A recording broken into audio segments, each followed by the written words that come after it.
next decade ahead, our world will have to become radically transformed. And how we eat, how we transport ourselves, how we heat our buildings.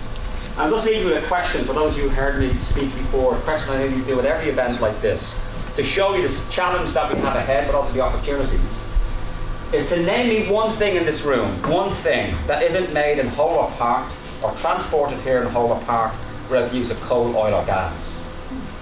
That's the challenge we face. And it's with the help and inspiration of young people that I'm going to listen to that I think we can meet that challenge. Because that's what gives me hope. Hope is generated not in an abstract sense of just writing about things or putting a post up on Twitter. It is about activism, agency, a sense that we can make a difference, be a place protector, stand up and make your voice heard even if you haven't got a vote, as a lot of these young people have done. So I'm just going to go in a chronological order. So just introduce yourselves and just have 5 minutes each there just to talk about your perspective on this issue. So before they begin, can I ask you to give them all a warm round of applause?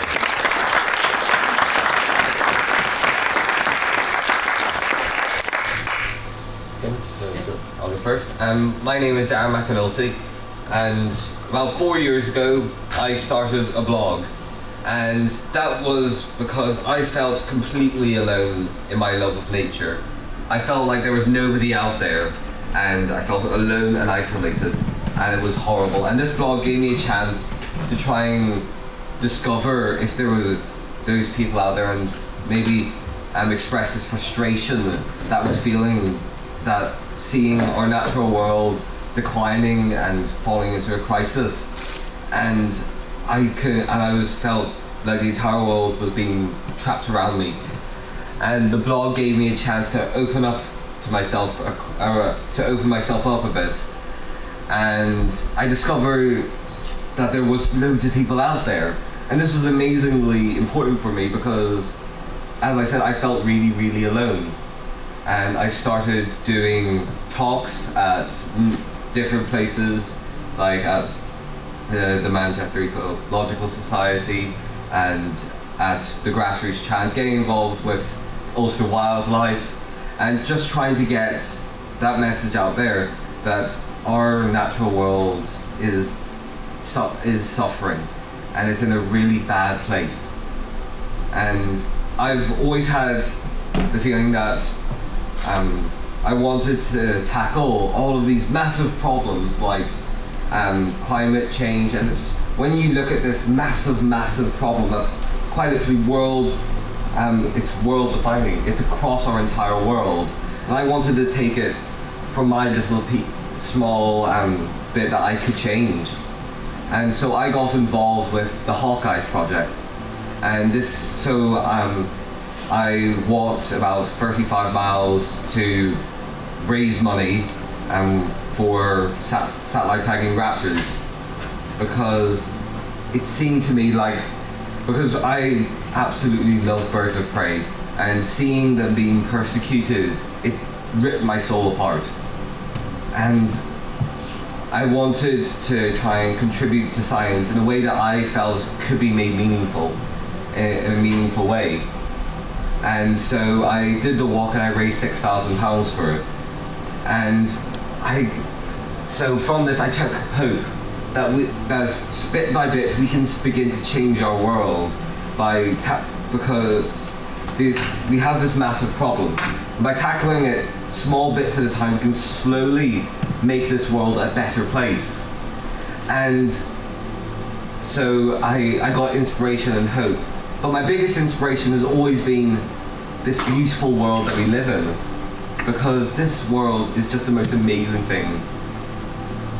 And every time I go outside, or every time I'm in a forest, I'm just overcome by just pure wonder and fascination with this place. And it's what gives me, it's our life support system, and it's what we base our entire existence off.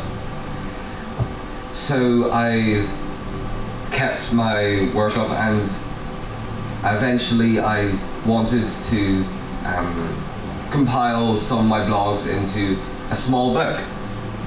And well, it kind of changed a bit over time to writing a diary, which it's been a bit crazy at the moment, and it's been absolutely amazing because it's shown me through Twitter and the book and the blog that there's loads of people out there, and there's loads of people wanting to improve this world, and it's imbued me with such a massive amount of hope and inspiration, seeing with the climate strikes all these people taking to the streets and showing how much we care about our world. It's really made me feel that I'm not alone in this thought, and we really do care. And in the future, I just want us to all see that we can all make a difference, even if it's just a really small change in our lives. Every single one of those little changes all adds up to changing the bigger picture. Thank you, Dara.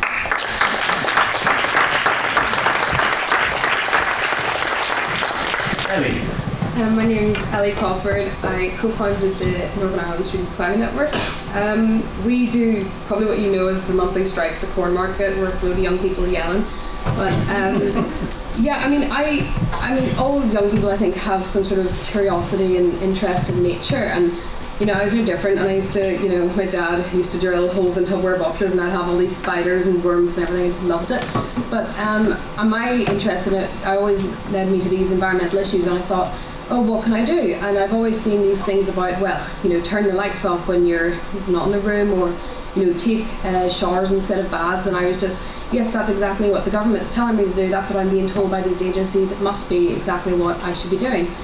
And then about November last year, I saw videos of Greta Thunberg on, I'm not sure what panel it was on, but she was talking about how disillusioned she was with this, and how, you know, really we're not making enough impact. And with the timescale that we're on and the road that we're heading on, it isn't enough just to take shorter showers and cycle to work. We need systematic, massive, radical change. We need our entire system to be changed. And I thought, you know, that's really true. It really resonated with me. I realised actually what we're doing, it's important to take interest in it in your own life, and, you know, do what you can yourself. But without a radical Green New Deal, we're not going to be able to change it within the timescale we have, and with the 10 years left that the IPCC report has told us we have. So with a few friends of mine at a few schools, we decided to do our first strike in February of last year.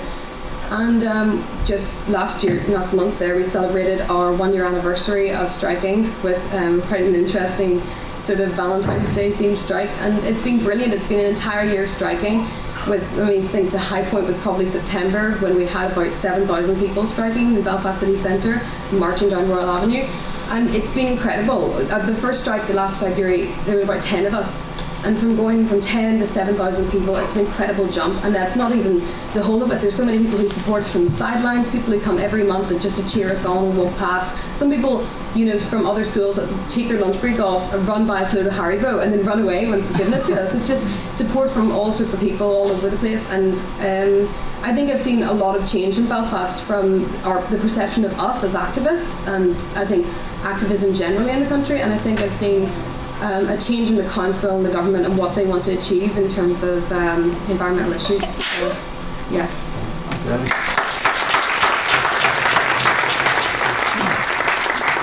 Anna.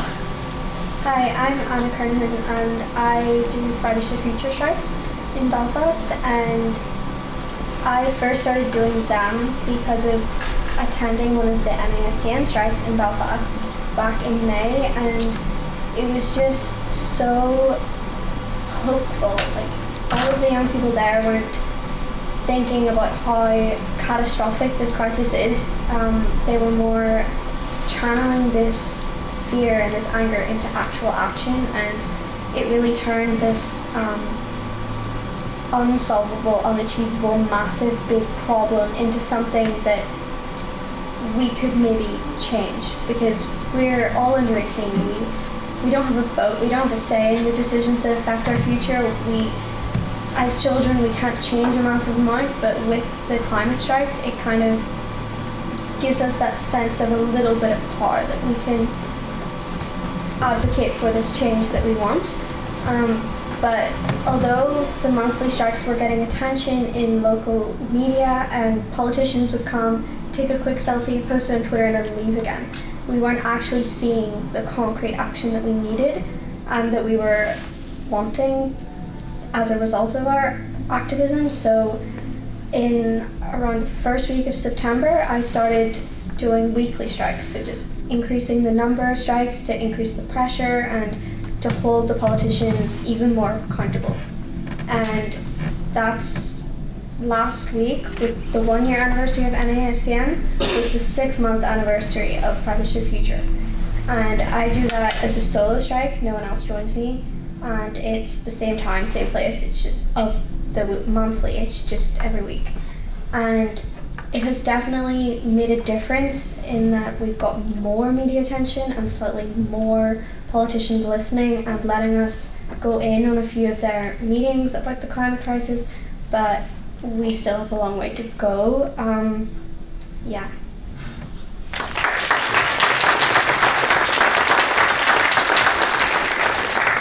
Kaitlyn. Hi, I'm Kaitlyn Laverty from Extinction Rebellion, Northern Ireland. I guess I first kind of got interested about climate change and the climate crisis a few years ago when I started tuning into the media a bit more, because that's, I feel like, where we're given most information about it. And from there, I think I got the feeling that a lot of us probably have felt at various stages that intense eco-anxiety. And for me, it was about learning how to channel that and put that into something and get something from it. Personally, I study art. I'm an artist. For my GCSE piece, I decided to base that around recycling. I used recycled bottles and melted them and did various things for my piece. But that still didn't feel like enough for me. I still felt very helpless. I think in terms of Extinction Rebellion, the first time I kind of heard about it, I saw them last year on the news doing these wild things in London and just all over the world, really. But there was a lot of artists out in the streets that were getting a lot of immediate attention. You saw these big projections in the Houses of Parliament. You saw these big, beautiful silk flags, like beautiful murals all over the city. And that really inspired me to be like, right, okay, I'm going to read up on this a little bit. So from there, I read the book, This Is Not a Drill. I definitely would recommend it. It's a fantastic read, very educational, gives you a really deep insight into the climate crisis. And I guess I was like, okay, so my next step is there an Extinction Rebellion in Northern Ireland? And there is, funny enough. So I feel like within Extinction Rebellion Northern Ireland, there's a lot of different sectors that you can channel your own eco-anxiety into. You can feel like you're contributing something, and you are. Personally, I'm working in the art group. We're currently preparing for the St. Patrick's Day Parade, which will hopefully as well incorporate the youth strikers. And we are currently building very large-scale floats. That's what the art group is doing at the moment. So yeah, that's what the local XRNI stuff. But we do also support the youth strike in their monthly strikes. That's just with like first aid, basic supervision, things like that. So yeah.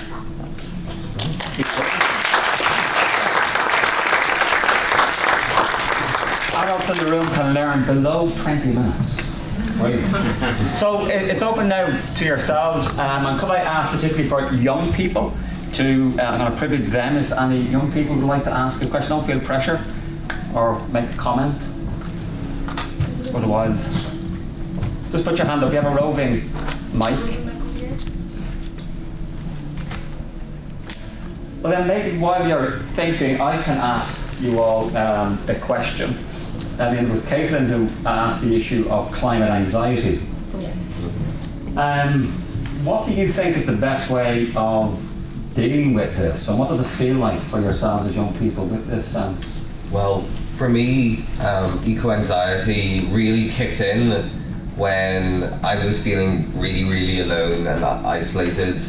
And I think this is a really, really big thing, because when you hear about the climate crisis, or maybe on TV or through the news, and you only hear this little tiny smidgen of the entire world is collapsing around you, I feel like that itself can inspire terror in you. And when you don't actually hear about all the amazing work that's being done, it's very easy to fall into the trap of thinking, that this entire world is doomed and there's nothing we can do about it.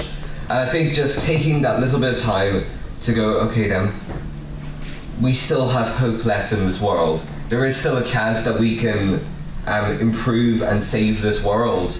And as long as we cling on to that hope and realise that that hope is still there no matter what, then we can start to use that show that to try and put that eco-anxiety a bit further into our minds and let us focus on the task ahead, which is saving the world.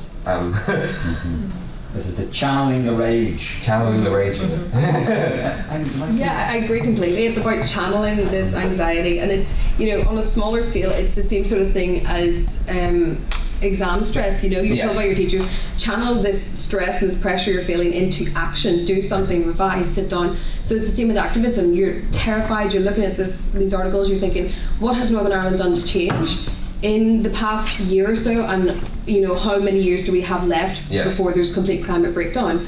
And that could be very daunting. So you have to say, what can I do to try to just spur some sort of action? Even if, you know, you're doing, you know, there's two levels, I think. If you're doing activism, you're saying, okay, I'm trying to contribute to, you know, government, large scale, you know, Green New Deal kind of action, you know, trying to get the word out and all that sort of stuff. And that's, I personally like that a lot, because it makes me feel like, okay, maybe we can get something globally. You know, you're working with this international community of people who are all like-minded, and it feels quite empowering to say, okay, we've all got the same goal, let's get to work. But also this thing's about, you know, doing small things, saying, oh, I'm going to maybe buy my vegetables with a, you know, reusable bag, or try to go for a non-plastic option. It just makes you feel slightly better that maybe your little actions are contributing a little bit. It's things like that, just trying to, you know, incorporate that fear into action. Yeah. Also getting involved in small projects because I found that these small projects are actually really, really amazing for instigating change. So with that, with Ulster Wildlife, that's been allowing Ulster Wildlife Grassroots Challenge has been allowing young people to getting into wildlife. I started an eco group in my school, which allowed young people to experience nature and see the ways that we can help the world, and trying to because I found that a lot of them were suffering from eco-anxiety as well, and you need to give young people a way of outputting this, because maybe they don't want to go to strikes, or maybe because there's so many different ways now that you can express this anger and this rage and get out those thoughts of like these pleas for help almost. And just getting involved in like a local small project is probably one of the best things you can do, and supporting those projects, because like it's a way of getting change in your local area. Yeah, I completely agree with what both of you have said. For me, whenever it really hit me was whenever I first read the IPCC special report on climate change published in 2018, because this was something that wasn't opinion or conjecture, it couldn't be disputed. It's 6,000 references from over 100 people, over 40 countries. This science is telling us that we are literally failing as a society, and I felt like completely what we were doing was just worthless. We were trying, but we weren't trying hard enough or fast enough, and nothing that we had attempted had actually succeeded. But then with things like the striking, it has helped, because we wouldn't have got a climate emergency declared in Belfast City Council without striking. That was decided on the September strike when we got 7,000 people. The Lord Mayor said, we will debate a climate emergency because this is democracy. So I think if the other thing is that the IPCC report didn't say there's nothing we can do. It said we have little time. It didn't say we have no time. So it's saying we need to be carbon neutral by 2030 in the UK in order to achieve global carbon neutrality by 2050. That's something we can achieve. It is conceivably possible. So then, yes, it's difficult, but there is hope and there is possibility for change. I say locally, one thing I hear quite a lot in arguments sort of against the school strikes and against XR is like ignorance is bliss. If you don't know about it and there's nothing you feel you can do about it, then it's just best if you just leave it pushed to the side. It's not going to make a big difference if I buy my apples with a plastic coating on them. But I think one really, really important thing that people are missing out on is just that element of education locally. We have local examples of just like infrastructure industry destroying natural landscapes. A good example of that is the Lochbeg wetlands, and we also have Cock and Point mining as well. These are just two local examples of our precious natural habitats being completely destroyed and species being wiped out. And people just don't know about it. They don't really hear about it that much. And I think just that inspires, I would say, my own eco-anxiety, people turning away, not wanting to read that article in the newspaper. But I think with the help of social media, I know social media gets quite a bad name, but I would say social media has been a really great platform for the youth strikers and for XR and for just all of us, like even your blog and stuff. You can connect with people from all over the world who have a similar point of view to you, and I think that also helps with that loneliness aspect of eco-anxiety. But yeah, no, I would say education is the most important thing when it comes to the climate crisis. Yeah. And that has been an amazing thing that has come from the climate strikes, is that people can't live in blissful ignorance anymore. No matter where you turn, you're always hearing about it now. But again, you need to get in further education, or else people can fall into this eco-anxiety where they just feel like there's no hope left. Yeah. But with these climate strikes, it's forcing people to open up their minds to this crisis that we're in. And I've also seen that young people especially have a lot more open minds than older people. Because we're a lot more open to seeing what's happening in the world around us than maybe some older people who are more set in their ways, as you might say. And I think... Be careful now. Well, quite by the amazing people who've turned out here, it's obviously not the case for all of them, but Good recovery. Maybe anyone else in the audience? I'll open it up to anybody now. Oh, here we go. So we often say that if you had a chance to go back and tell your younger self something, what would it be? But my question for you is, being young people, what would you say to us of the older generation that we maybe are missing? That, Dara, you've just said that you guys can see things that we maybe can't. So if you had one thing that came to mind right now that you could tell us, what would that be? And that question's for all of you, really.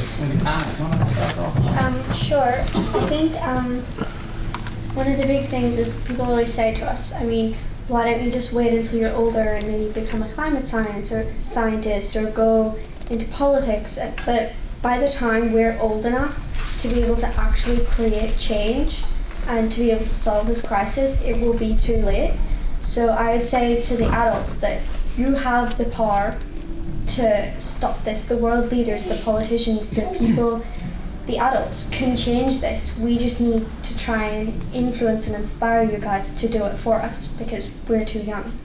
Yeah, and I just did a little calculation about this, and the UK government says that we'll become carbon neutral by 2050.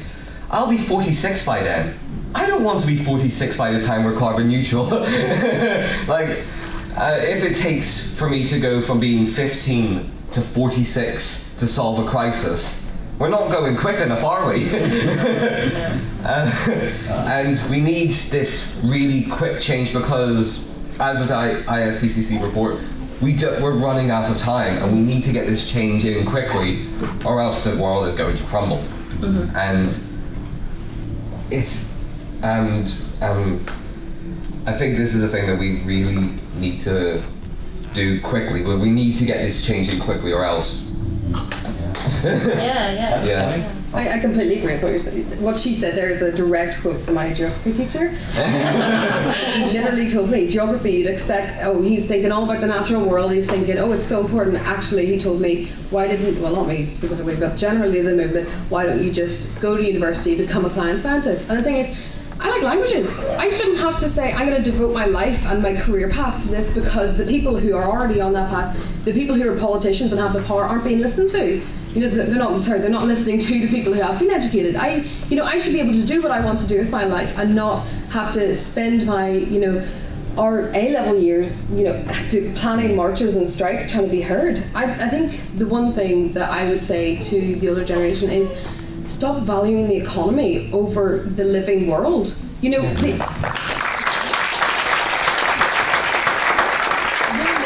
on this planet. It sounds really dumb. This is going to sound like I'm, smoking something here. But the thing is, we're on this planet, and there are so many physical laws here, and we rely on oxygen, we rely on the environment, we rely on all these things. And yet, we don't rely on these economic structures that we have put in place for our own societies, but yet we're prioritising them. And I just don't understand why are the government saying, the common, we've heard so many of these arguments online on Twitter. Anna gets an unbelievable amount of trolls on the internet. It's quite funny. I'd recommend looking through my Twitter comments. Yeah. It's quite easy, but it's just, we hear so much, but what about the economy, but what about this? And it's just people don't understand that, first of all, you should be valuing people's lives over money. And second of all, a Green New Deal will be more prosperous. We're relying on unsustainable methods for our economy, unsustainable energy production methods. Our economy is just based on this. Our economy is based on oil, gas, all these, carbons, fuels and things. And actually, if we did change it to something more sustainable and we pushed for this Green New Deal and made our economy a whole new green economy, then actually we'll have a better economy for the future. It might be difficult. A transition is going to be difficult. It always is. But in the long term, sustainability is what we should be looking for. And if people care about the economy, they'll be pushing for a Green New Deal. Could I ask you, you've mentioned it a few times now, many of us in the audience might not know what a Green New Deal is. Do you want to maybe just give some headline issues as to... Yeah, great. I mean, there's different levels of it. So we could talk about Green New Deal for Europe or Green New Deal for Britain. We're probably not as much talking about it for Europe because of Brexit, but Green New Deal is basically reforming the system. It's not exactly, there aren't set rules that we're going to be carbon neutral by X, Y, Z date, but they are basically a reformation of our entire economic society, everything about our country, so that we can be sustainable and green and focused on a new type of future and just change the entire economy, and it's what's necessary. It's a just transition. Yeah, because if the economy is what is causing problems to the planet, why don't we just change the economy to help the planet and then help the people? Because at the moment, so I was thinking about this earlier this morning, our economy sort of works in an exponential graph. So if you, so it's sort of a graph where it kind of goes like this, and then up like this. So all the money is focused in a very small portion of the graph here, and then everybody else is but the money is sort of flowing up like this to the people who own like oil and gas. What we need is sort of a way where the money can come right back down again and make an equal society, because all of these problems in our world are entwined, because the people who own the oil are very rich, and they are the people who are going to be profiting from this really unbalanced economy and this unbalanced ecosystem, because they seem to only really care about themselves, which is a massive problem, because the majority of the entirety of the world is going to suffer while they're all going to be basically living rich and happy until the end of their days. Well, it's on Mars if you're Elon Musk. Kaitlyn, do you want to say something? Actually, just coming off that point, just about people quoting one of my favourite books, Ready Player One, adults aim to outlive the problem instead of solve it, which I think is just, it's completely morally wrong. So the question was, if you wanted to say something to like the adults, what would you say? I would say, do not fall into the trap of letting yourself undermine children. Do not patronise us. We have access to the same information that you do, and we have access to the same information that the climate scientists on the news do. And we have taken the time looking at just even an analysis of the economy, analysis of the Green New Deal. We have read these documents, we have looked through them because we care about them, because we are afraid, and there is a lot of fear in the youth in our society. Even just represented by this panel, the fact we have this panel, it is a bunch of kids who are scared. That's what we are. But we're trying to do something about it. So do not patronise us. Download Twitter, hear what we're saying, and educate yourself. Try and see what we're on about, and see where we're coming from, because we are afraid. Yeah, we're very afraid, and it's that fear that's causing us to act. Yes. Would we be coming out by 6,000 if we weren't scared? And then you've got to think, okay, what were we scared about? Well, it's pretty obvious what we're scared about. So that sort of fear should be red warning signs to everybody that there's a problem here. If this many young people are scared, and they're probably on about something here. So absolutely, you should probably listen. Question at the back. I just wanted to rebut your ages comment there. I'm in my mid-50s, I'm involved in the same movement, I'm in AV, I'm involved with Animal Rebellion, so I don't think it's a fair comment about older people. I really want to make change in the world, and I think everybody that's here probably does as well. My question to you is, the report came out from the Irish government last week that last year alone we imported 5.1 million tonnes of soy meal and rapeseed meal from the Amazon to feed animals that are kept in confinement in Ireland. And given that effect, and given the wildlife destruction, water use, water contamination, ocean dead zones that are greenhouse gas emissions that are all driven by animal agriculture, and given that it's a uniquely financial situation where we can withdraw our support from animal agriculture by just not paying for the products anymore, what would be as a collective, what would be our excuse for continuing to support it? Okay, so what can be the excuse for continuing an industrial animal-based food system? All animal agriculture. There is no excuse. I think that's the basis of it. There is no excuse for this rampant destruction of the amount of destruction that's being caused by agriculture. It simply cannot continue in this way. Unless we can somehow magically make it more sustainable and make it into a better system, it just won't work. And until we come to some sort of amazing solution to that problem, we just have to cut down the amount of meat we're eating. Because the fact is that quite a lot of the living conditions of these animals are petrifyingly bad, and it's just disgusting the way that this has been done, and the amount of CO2 emissions that are coming out from agriculture, when you put people putting slurry onto fields and then it's going back into rivers and causing eutrophication, which is basically killing all the fish in that river.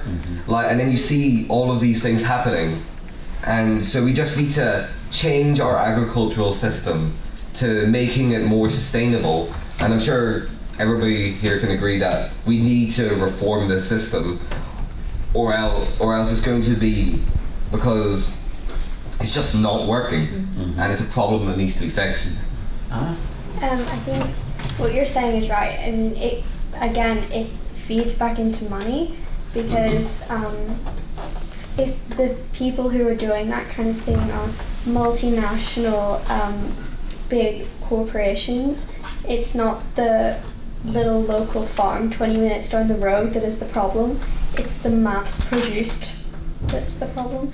I mean, we still need to reduce our meat consumption. There's things like, it has a massive increase from a vegan-based diet to a meat-based diet, but even then, I mean, it's not a perfect world.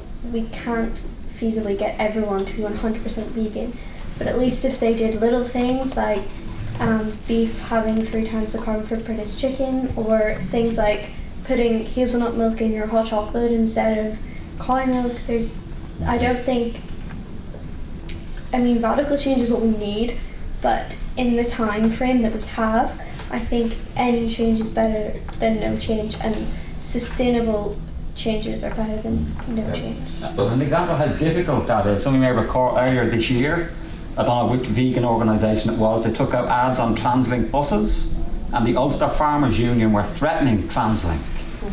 That's an issue of free speech. And that's part of the issue that we're up against, and very powerful actors. Emily, you wanted to come in? If I'm remembering the same ads as you, they weren't even that bad. I can't understand why. Industrial farming's unbelievable. It's so unbelievably bad. And I do eat meat. I'm not going to lie about it. I do eat meat, but in very small amounts. And I'm so aware of the carbon footprint, but I'm also aware of the fact that humans have been eating meat for hundreds of years. And it hasn't been causing a climate crisis all that time. We need to be thinking about on every method. Not just these large industrial agriculture and things like that. We need to be thinking all these methods of bringing it down to being local again. Local farms supporting things where you're not transporting it over the sea from China to Ireland. That was my point on the amount of grain we're importing to feed the animals from the Amazon. We haven't enough tillage here to feed all the animals. In Ireland, so if you're buying the product, then you're supporting bringing 5.1 million tonnes of rapeseed and soy meal from the Amazon to feed the animals. That's the point. So that's over a tonne per person in Ireland. Well, there's also the quite it gets even more complicated when you realise that quite a lot of vegan products contain soybean and almonds, which are then harvested from the Amazon. And then they're cutting down the Amazon to make soy. And it's really complicated, because then you're going like, okay, do I go for the vegan or do I go for this one? And then it's all in your head going like, so should I, and then you're going, okay, and if I'm going to eat meat, I'm going to eat meat that's organic and that's meat that is being done in a sustainable local way by a farmer just down the road who's feeding his cattle or sheep or chickens on just grass, not on this grain that's being transported across the world. Because I know farmers who do just feed it on grass. I remember when I was in Fermanagh, there was this farmer who was completely organic, and he was actually doing better than some of the farmers who had massive industry putting in all of these tractors and stuff, because all these tractors are actually costing lots and lots of money, and the only way that they're actually making money by it is from subsidy from the government.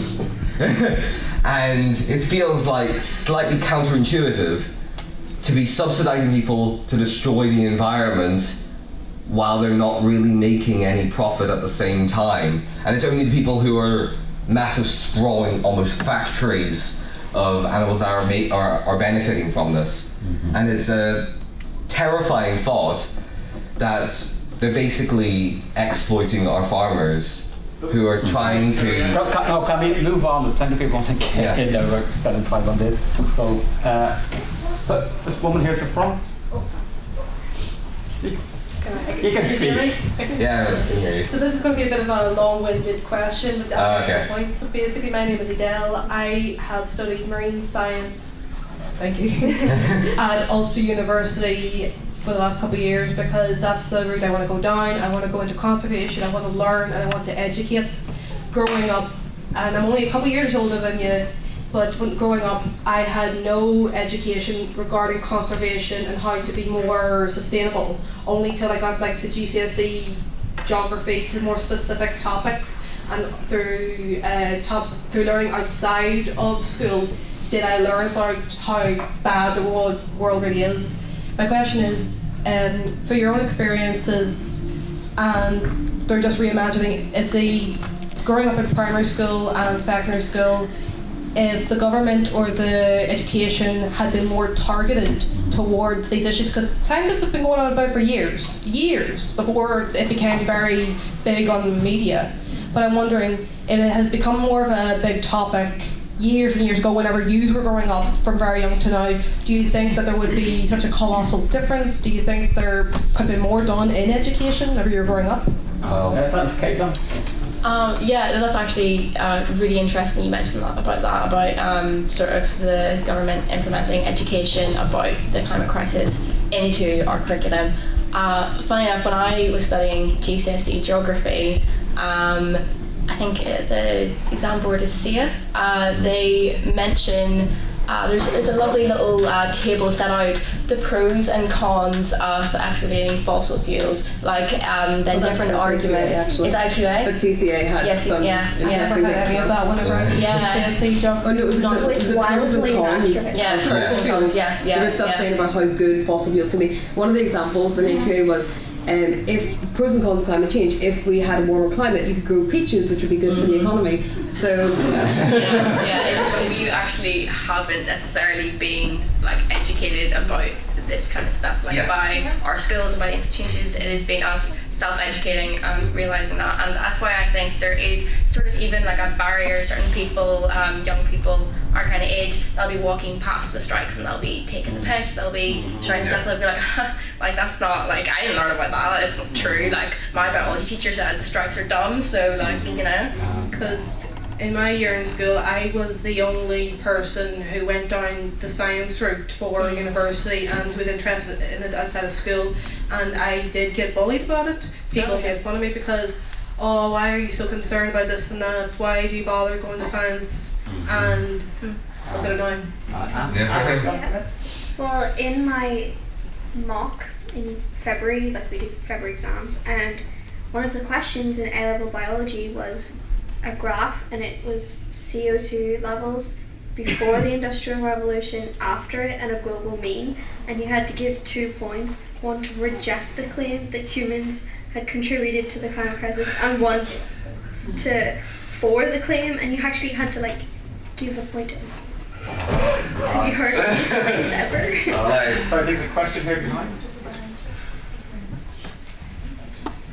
I'm not sure if it's a question or more of a point again around education. Like the youth today have a lot more access to all this information than what, like, well, I'm not, I don't want to bring up this old thing, but like middle age or whatever. But I worked for BP for 6 years.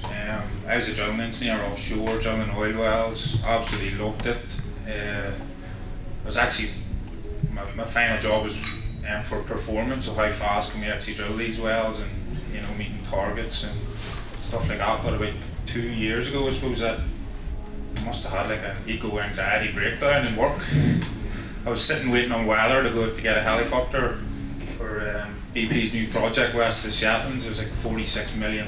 This 7th generation oil rig. So like for the likes of me, that was like, you know, getting into a Ferrari. It was like real top end kit. But all of a sudden, I started hearing voices. You know, like you can't drill into Earth anymore. And I'm like going, you know, what's going on here? So like being an Irishman, I had to drink for 3 days and I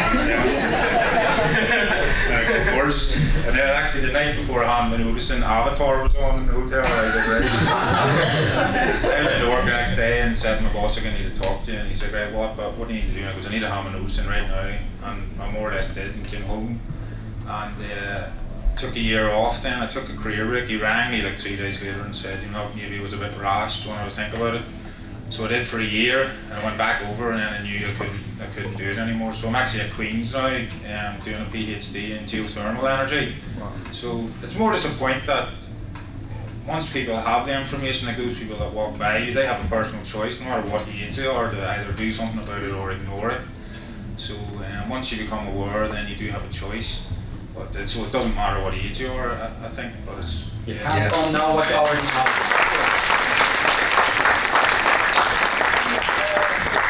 You don't man at the back there. Yeah, sir. The head. What do you think is the one thing that we could do or you could do to help most about the climate change? Okay, Easy so one.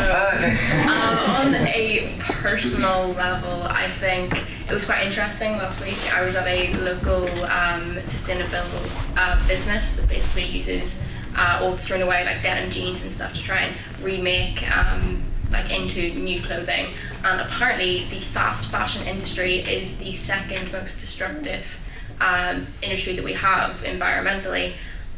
Even though like people like give their clothes to charity stores and whatnot, that actually then like those clothes that aren't used are sent away and burned, which obviously isn't good for the environment. And just that whole like industry, that consumer culture where people are constant. I think it was something like certain big businesses have 52 different seasons a year of their clothing, where you might expect they might have like 4 or something like that. That makes sense, but no, 52. Like every week you have a new range, a new line of clothes out that people are just ready to buy. So I would say being aware of that, being aware of your consumer habits, what you need versus what you think you want. And also a point on the sort of like the meat industry and things like that. I think if you're a meat eater, then definitely trying to limit your meat consumption and dairy consumption as well. But I think meat is the main one. And yeah, I think those are the 2 main things. And just obviously, like generally, you can do things like switch off your lights and whatnot, and try and do like little things that we all kind of know. But I think the fast fashion industry one was one that really like took me off guard. Didn't really realise the impacts of it, and I would definitely recommend doing research on that and becoming more aware. Shop an Oxfam and move to a plant-based diet. Yeah, yeah. What other charities are available? I'd say if you were going to do one thing, it would be just read one piece of science, because once you know it, you'll know what to do. So like if you hear these things about how bad it is to have such a high carbon footprint, things like you hear about the amount of emissions that come out of taking a flight, for example, it will scare you into not wanting to take that flight. So if you read things like, obviously things that are reliable, but like undisputable science, like for example IPCC reports, which I know are quite hard to access, they can be very difficult to read, but they do things that are summary reports for policymakers. They even have PowerPoints on it. I'm sure there's people on YouTube explaining them. There are very easy ways to get into it, and if you just read one thing, then you will know what you personally can change, because everyone's life is different and everyone can do their own thing. So the scientific truth will set you green, if not free. This isn't necessarily environmentally related, but it ties into all of those things. And I know for our generation, and I suppose for the last few generations, because a lot of companies have been suppressing the information about climate change, but climate change has been the big issue, and it probably will remain a big issue for a long time. But I think there will be other big issues coming up as well, and I think most importantly for your lifespan, your generation, protect democracy and protect the means for you to change the world, because it's in other countries they just can't strike. There's strikers in Russia, they can't go out. In China they can't go out. Some of them in Hong Kong can, but they're being suppressed. And if you have the systems in place by which you can change the system when necessary, and you can regulate and you can hold the politicians accountable, then you're safe, or you're at least sort of safe. You just need to keep protecting those systems that allow you to regulate your own politicians, and that's why it's important to protect democracy. So I think there's 3 ways that you can instigate change. One, on a personal level, so that would be like the cutting down of your meat, watching your energy and your flights and all that sort of stuff. Then you have your local level, that's getting involved in those local projects near you of, let's say maybe there's a group or an organisation just near you who are working to help and protect the environment, and you pick one that you feel really inspired about, and that was for me the Hawkeyes project by the Northern Ireland Raptor Study Group. They're amazing. And then on the global level, there's the climate strikes, which are an amazing way of getting people together to sharing out your voice. And you can do 1, 2, or you can go on a personal, local, or global level, but just doing one of them. And I think just making even the smallest change does actually make a difference, because all of these little tiny changes or big changes all stack up into this massive big collage of change, which can then inspire others to be, because we've seen with the climate strikes, it sort of has the snowball effect, where one person gets inspired, does amazing work, then people around them see this amazing work that they're doing, get inspired, and they start doing amazing work, and then those people around them, and then it starts getting bigger and bigger and bigger. So just doing even the smallest of things can overturn massive systems, and it's only by making those changes those small changes in the first place can bring about that dramatic systematic change that this planet desperately needs. So be the change you want to see in the world. So, sorry Paul, I'm not a gender preference as an angel. Hi, I'm working with kind of a community group teaching people about growing fruit and veg and like how to do it themselves rather than going to shops where it's flown in from all over the world, and plus teaching them to grow veg in season rather than having lots of energy and thought put into growing veg that's not meant to be grown at that time of year. But I was just wondering, any advice for how to kind of communicate that further out to people and spread that kind of education into that? Okay, we'll take Paul's question about and then that'll be the last one. We've got our last round of responses from our guest speakers. A question now, Paul. Oh yeah. So, so you guys are all really, really good communicators, which is part of the reason why you're up there. My question in brief is, how do you think that you sort of learned these skills, and do you think you and all of the people around you are being supplied with that sort of information? And Anna, thanks for hammering the IPCC 2018. Adults are shit at reading documents. Oh my god. So, thank you. Not all. Not all. So, questions really around communication, where you've got your own skills, specific issues about how you can promote these good ideas in terms of picking food and localising food production. So, quick responses each. So, Dara, okay. Can start.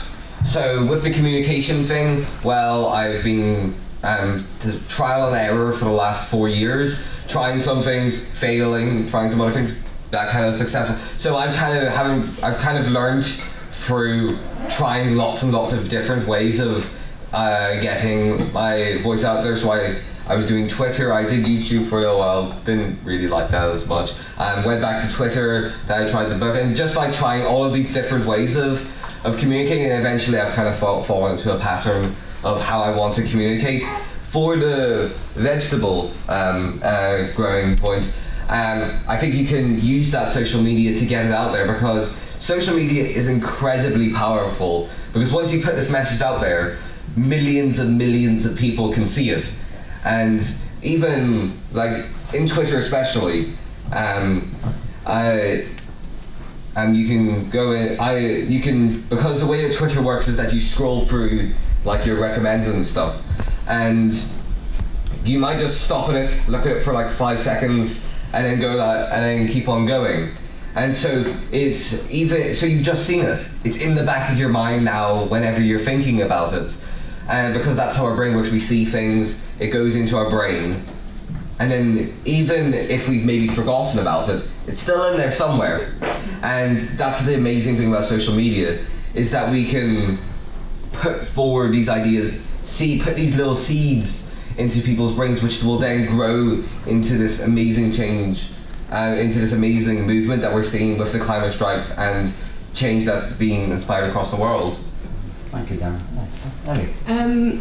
Yeah, reiterating that, social media is unbelievable. It's crazy. We've just, you just get so many people linked to you that want to see these kind of movements, and the algorithms, as much as I'm not into the whole big data collection thing, the algorithms do help people get together, and it's because of social media that we have this international community of like-minded people and climate strikers that we can work with, and because this is an international problem.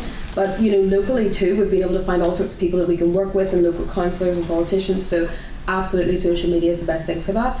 Communication, I'm not a great communicator. I'm very anxious. I all the school projects we had to talk about stuff. I hated all those. Even my hands are sweaty right now. I'm not great at this, but it's just necessity drives you to talk about it to people. You know, I get super anxious sometimes. You know, they know half the times in interviews I'm like, can we stop? I don't like this. But you know, you just have to keep talking about it and keep telling people, even if you look like a bit of a fool dressed like a strawberry in front of people at the corner market. You have to keep doing it because you need people to look at it and just say, why is she dressed like a strawberry in the corner market? You need people to talk to you and bring it up and tell the press and get the word out. So I think it's just necessity drives it for me. Mm-hmm. Anna? I think on the communicator question is that we haven't had any training or anything like that. I mean, I'm an introvert. I'm not good at talking to people. And whenever I talk to people, I don't really perceive things the same way as a lot of people do. My brain is very black and white and very literal, and I never understand interview questions. But the thing is that you keep driving what you want to talk about, because the media are always hell-bent on having a face. Like, this is the face of the Irish movement or whatever. And they always talk about the person and the person's personal habits. They never talk about the message that you're trying to drive. So if you just keep banging on about science, we want you to listen to the science, we want you to act on the science, and eventually something will get through. And that's basically what I do, because I'm not good at talking, so I just like say facts and hope that they get through.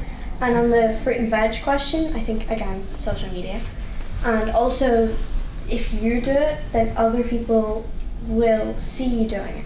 And then they'll go, oh, that's good, that's way cheaper than if I bought it myself, and it's way better, and it tastes better whenever you've grown it and you've earned it. So I think if you do it, post a photo, someone goes, oh, I'd like to do that, and then it just grows slowly. Like, those things are like exponential. Yeah, so on the food thing, something immediately came into my mind about sort of the economic aspect of it. I know a lot of people who maybe come from lower income backgrounds who want to still be eating healthy, varied diets. They will go and buy products like fruit and veg that are imported from all over the world because they are cheaper. I think a really good selling point, I'm not sure on the sort of like actual like details of it and how it is like done, but I know a lot of people when they see like organic this, organic that, they're like, oh, that's for posh people, isn't it? Like, it's not, that's sort of like the like what your mind goes to, and you have like posh honey, and you have like all the perfect looking like radishes all laid out and stuff like that in little farm stores. I think trying to like disrupt that culture, sort of break that and be like, no, you can still get local food that is healthy and affordable, and it doesn't have to come from halfway across the world and have all those food miles attached to it. And on to communications. I'm a very, very anxious person, but I've kind of had to push myself out of my comfort zones with interviews and things like that recently, just because, coming back to eco-anxiety, just that passion. I want to get our message out. I want us to be heard. And it was one of the taglines for XR, Extinction Rebellion, is if not you, then who? You know, if you're not going to do it, then you know who else? You can't just like expect somebody else to do it. You have to take action. So yeah. Yeah, and there's a little, I created this little saying that it was like what Anna was saying. If you keep on banging your head against a brick wall, eventually you'll crack through it. Listen, folks, before I ask you to formally thank our wonderful, pioneering, hopeful, giving climate and ecological activists, I just want to leave you with 3 words which for me encapsulates aspects of what we've touched on. That's all we've done, just touched upon much bigger, that you could have a whole debate around the meat industry and so on. But the first word is education. And there's issues around, well, read the science, but also as somebody who is in the higher university sector, there is an issue about whether our young people are getting the proper education in the formal education system, if they have to engage in these extracurricular forms of education around ecological issues and climate. The second one is this agitation, that I think being polite and simply expecting the systems that are there, whether it's local council or whether it's the assembly, which is now back up and running, I think is rather naive. We're going to have to agitate to force politicians, corporates, business people, the media. There was a big issue was touched upon it. The media is actually quite distorting. They like this simplistic framing, us and them, a face and so on. So I think something about agitation. And the last one then is organisation. The importance of getting organised together, whether it's in the youth strike for climate, Fridays for the Future.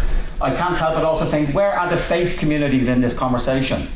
Where are the trade unions? You know, you mentioned the Green New Deal, that there are other organisations in a way who predate the climate and ecological crisis, but should be at the front of this issue. So, education, agitation, organisation, and that's what these 4 hopeful giving, pioneering climate and ecological activists have given us. So I ask you to thank them all now.